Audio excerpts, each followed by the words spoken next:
There was no doubt in anybody's mind that Capcom's reimagining of Resident Evil 2 would be excellent. But no one could have predicted that it would be this good. Not only is it an excellent remake as well as an excellent game that can stand on its own two legs, it's also instantly joined the most legendary Resident Evil games, including its namesake, as one of the best titles in the series. And for a series that is as loaded with landmark, high-quality releases as Resident Evil 2 is, that is no small feat. Like all games, however, Resident Evil 2 is not perfect. No game ever can be, and while there's also the possibility that things that are imbued into the game's DNA by design, owing to its very nature, might not gel with some people, which is also true for most games. So yes, there have been some issues that have been brought up by Resident Evil 2 players ever since its launch. In this feature, we're going to be taking a look at 8 such issues. They might be ultimately insignificant in the larger picture, or they might be things that aren't flaws so much as they are conscious design choices made by the game that some people haven't enjoyed quite as much. Either way, these are some issues that players have been pointing out with Resident Evil 2. Zapping. Resident Evil 2 back in 1998 was a game that made the entire industry stand up and take notice for many reasons, and among the many reasons that it did spectacularly was its zapping system. The idea of Leon and Claire's campaigns being affected by gameplay choices you make in the other's story was an ambitious one, but it was executed very well. The remake brought back separate campaigns for both protagonists, of course, but it didn't carry over everything that defined the zapping system. In the original Resident Evil 2, you could, just as an example, pick up items like the machine gun and the side pack in Campaign A at the risk of not being able to get those items in Campaign B. Alternatively, you could choose not to pick up those items in A and instead leave them for whoever you were going to play B as. There were a handful of such instances throughout the original Resident Evil 2 that could even impact things such as whether or not you can gain access to a room, or even whether or not a character or an enemy makes an appearance in the B scenario. In the remake, that no longer happens, and its absence is something that's been brought up by fans quite a bit. Repetition across campaigns.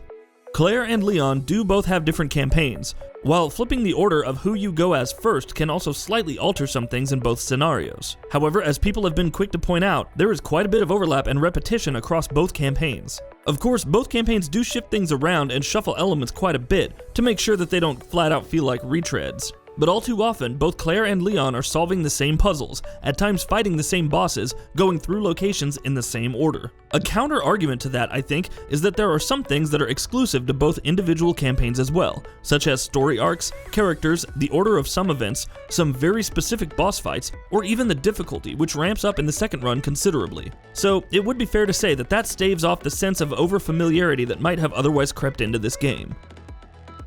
The following 2 sections have spoilers for Resident Evil 2. Skip ahead if you want to avoid these spoilers. Inconsistencies across first and second runs. The way Resident Evil 2 frames its narrative is that the A and B campaigns collectively tell the full story of the game. Though each character has their own arc, only when you've played both do you get the full story, and also the true ending. The first run is supposed to be the story from the perspective of one character, while the second run is supposed to show the other side of the events from the perspective of the other character. But Resident Evil 2 plays a little fast and loose with its own rules at times, and events that take place in a campaign are at times inconsistent with the events shown in the other.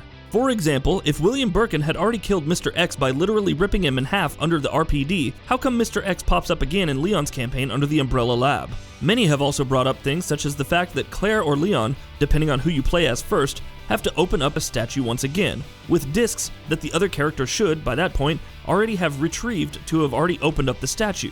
Or the fact that the character in the first run is by themselves in RPD for quite a bit before they meet up with the other across the locked gate in the courtyard. But in the other character's campaign, it takes them all of 5 minutes to get from the streets of Raccoon City to the gate. Some of these are minor, others not so much, but their incongruity with each other is noticeable. Cardboard is Sherry's greatest weakness. In Claire's campaign, during the short section, we get to take control of young Sherry Birkin, which of course was in the original RE2 as well. However, unlike the original, when you're playing as Sherry in the remake, you find yourself in the orphanage, which is an entirely new playable location in the game. As Sherry's playable section begins, she finds herself locked in a room. The only way out is through a hole in the wall that leads to the adjacent room, but Sherry can't quite get to it so easily. Why? Well, it's because the hole is covered with cardboard. Cardboard. She has to go looking for scissors, for which she has to solve a puzzle, and only once she gets the scissors can she cut the thin layer of cardboard open to crawl through the hole. Sherry, it's cardboard. Cardboard. The spoilers are now over, so it's safe to come out. Very little interaction between Claire and Leon. For all the time Claire and Leon spend in the same locations at the same time, it's a little surprising that they don't come across each other more often, or at all.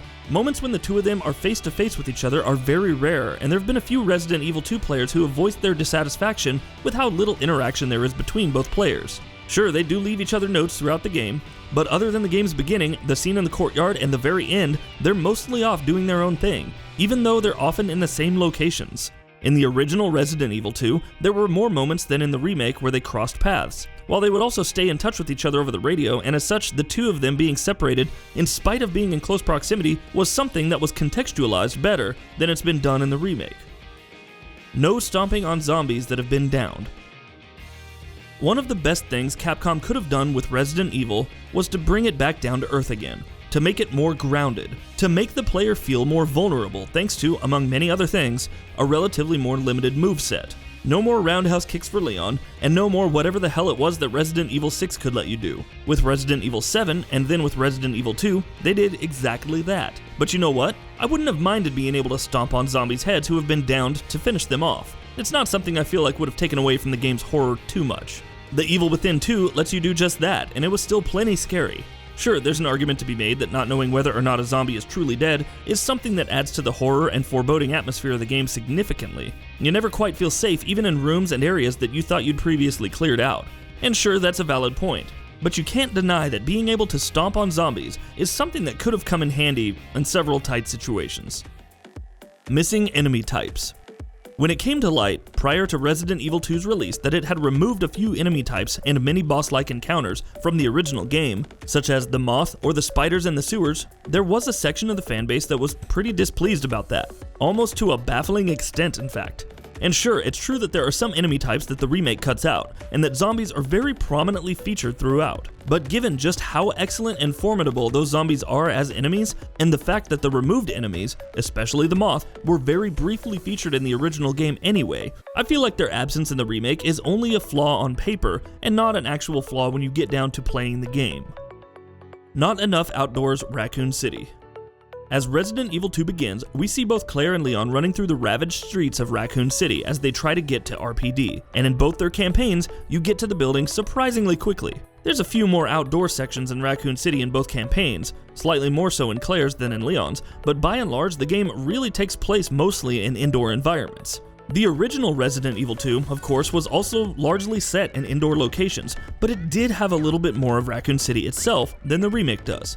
Given how beautifully the remake recreates iconic locations from the 1998 classic, and how stunning they all look thanks to the incredible RE engine, I wouldn't have minded having a bit more time to explore the streets of the city itself. I guess it's fine though, we just have to wait until the inevitable Resident Evil 3 remake arrives.